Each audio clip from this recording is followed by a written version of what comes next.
Well, turning to Israel, Israel will fight through to victory against Hamas, even if the whole world turns against it, including the United States.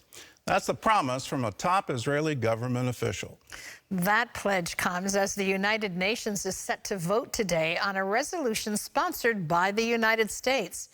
It calls for a ceasefire in the war in Gaza. Paul Strand has the story from Jerusalem.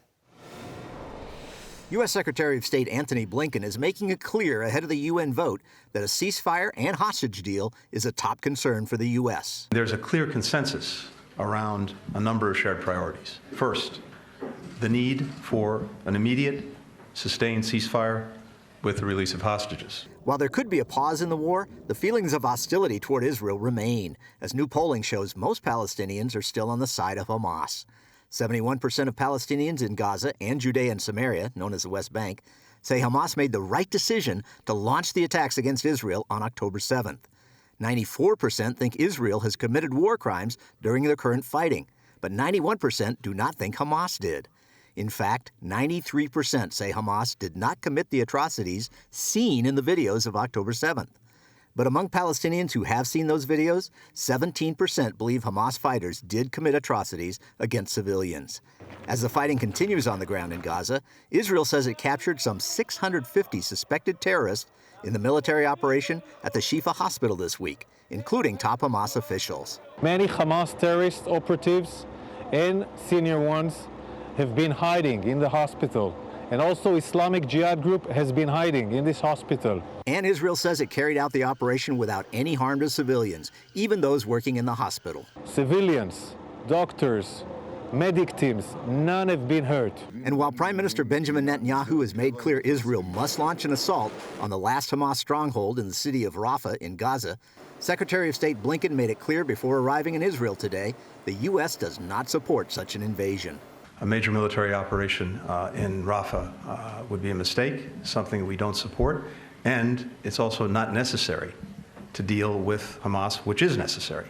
We're going to have an opportunity next week to share in detail that view with our Israeli counterparts and to lay out our views on how to deal with the problem differently.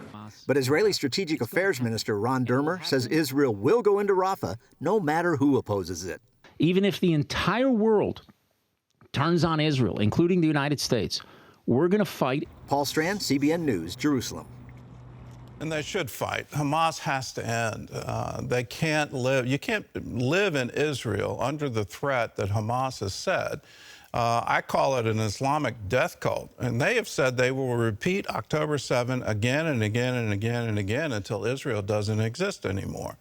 Hamas cannot stay in control of the government of Gaza. If Israel doesn't move forward here and completely eliminate them, then they're going to be under threat for years to come.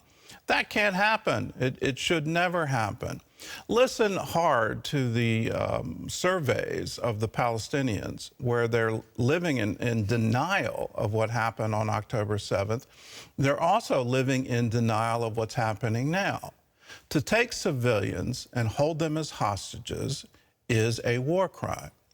To use hospitals and mosques and churches and residential homes as cover for your military operations, that again is a war crime. These aren't being talked about in the news media, certainly not being talked about in the Palestinian territories, but we need to talk about it, and we need to let our voice be heard.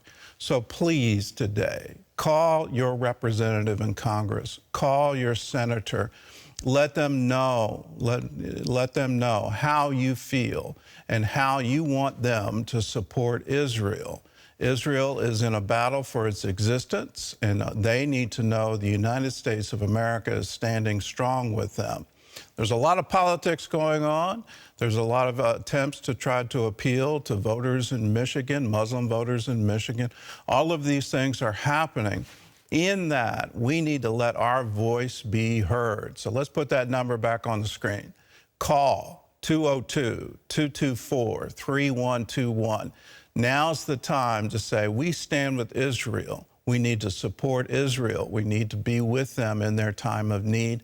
I'm looking for you to vote for for packages to help Israel in this conflict.